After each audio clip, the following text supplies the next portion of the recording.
নমস্কার, নিউজ 18 বাংলা আপনাদের সকলকে স্বাগত। চোখ রাখছি বিস্তারিত খবরে। রায়গঞ্জে তৃণমূলের প্রচার মঞ্চে ওঠার জের বিদেশি নাগরিকের হয়ে ভোটের প্রচারে সামিল হওয়ায় বাংলাদেশের অভিনেতা ফিরদৌসের ভারতে প্রবেশে নিষিদ্ধ করে দিল স্বরাষ্ট্র মন্ত্রক। অবিলম্বে তাকে ভারত ছাড়ারও নির্দেশ দেওয়া হয়েছে। নেতার প্রচার মঞ্চে উঠে চরম বিপাকে অভিনেতা, কালো তালিকায় ফিরদৌস। বাংলাদেশের অভিনেতার ভারতে প্রবেশ নিষিদ্ধ করে দিল স্বরাষ্ট্র মন্ত্রক। অবিলম্বে তাকে ভারত ছাড়ার নির্দেশ দেওয়া হয়েছে। পশ্চিমবঙ্গের বিদেশি নথিভুক্তকরণ অফিসের রিপোর্টের ভিত্তিতেই এই সিদ্ধান্ত।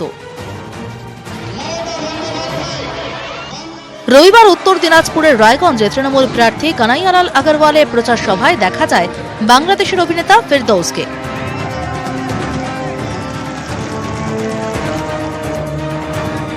বিজেপি দাবি করে বিদেশি নাগরিক হিসেবে এভাবে ভারতে এসে ভোটে প্রচার করতে পারেন না বাংলাদেশের ফিরদৌস। মঙ্গলবার সিইও দপ্তরে গিয়ে তারা ফিরদৌসের গ্রেফতারের দাবি জানায়। একটি পার্টিকুলার সেকশন অফ ভোটারদের কাছে অ্যাপিল করছেন যে ভোট দেওয়ার জন্য, সেটা আমরা মনে করি সম্পূর্ণ উদ্দেশ্য প্রণোদিত, অবৈধ। ममता जी तृणमूल के प्रचार में बांग्लादेश के हीरो दाकर प्रचार कर रहे हैं। अब वीसा लिया कि नहीं, बाकी लिया कि नहीं, वो एक अलग विषय है। विदेश के हीरो और हीरोइन आके प्रचार करते हैं तो कुछ नॉर्म्स तो होगा ना। They are not the citizens of India. রায়গঞ্জে তৃণমূল প্রার্থী অবশ্য বিতর্ক এড়ানোর চেষ্টা করেন। এরকম কোনো ঘটনা জানি না, কোনো ফিরদৌসকেও চিনি না, আমি শুনিও নি যে কেউ আমার প্রচার করেছে। আমি কালকে সকাল 8টা থেকে প্রচারে নেমেছি, রাত 2টা পর্যন্ত আমি প্রচার করেছি। আমার কাছে এরকম কোনো ইনফরমেশন নাই যে কোনো ফিরদৌস প্রচার করেছে। আমি রাজনীতি করি, রাজনীতিকে লোকজনকে চিনি, আমার নলেজই নাই, কোনো আমার কোনো ইনফরমেশনই নেই এগুলা। অভিযোগ পেয়েই উত্তর দিনাজপুরের পুলিশ সুপারের থেকে রিপোর্ট তলব করে কমিশন। বিজেপি দিল্লিতেও নালিশ করে, সেই মতো শুরু হয় তদন্ত। শেষমেশ বাংলাদেশের অভিনেতা ফিরদৌসের ভারতে প্রবেশই নিষিদ্ধ করল স্বরাষ্ট্র মন্ত্রক। নিউজ 18 বাংলা। তৃণমূলের প্রচার মঞ্চে বাংলাদেশের অভিনেতা ফিরদৌস, এ নিয়ে জোর বিতর্ক। বিশেষজ্ঞরা বলছেন আইন অনুযায়ী বিদেশি কোনো নাগরিক এদেশে এসে ভোট প্রচার করতে পারেন না। আইন লঙ্ঘনে ন্যূনতম 10 বছরের সাজার সংস্থান রয়েছে, আর সেই আইনের ভিত্তিতেই ব্যবস্থা নিয়েছে স্বরাষ্ট্র মন্ত্রক।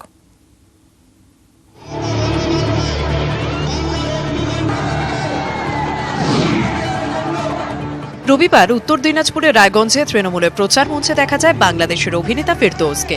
এ নিয়েই তৈরি হয়েছে বিতর্ক। তদন্ত শুরু করে স্বরাষ্ট্র মন্ত্রক। তারা এই রাজ্যের বিদেশি নথিভুক্তিকরণের অফিস থেকে রিপোর্ট চায়।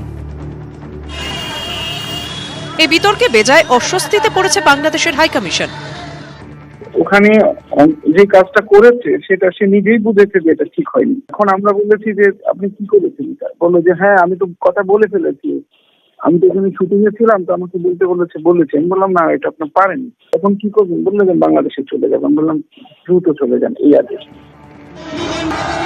আইনজীবীদের দাবি, নির্বাচন সংক্রান্ত আইন অনুযায়ী কারো হয়ে ভোট চাইতে অথবা ভোট প্রচারে অংশ নিতে হলে তাকে এদেশের নাগরিক হতেই হবে।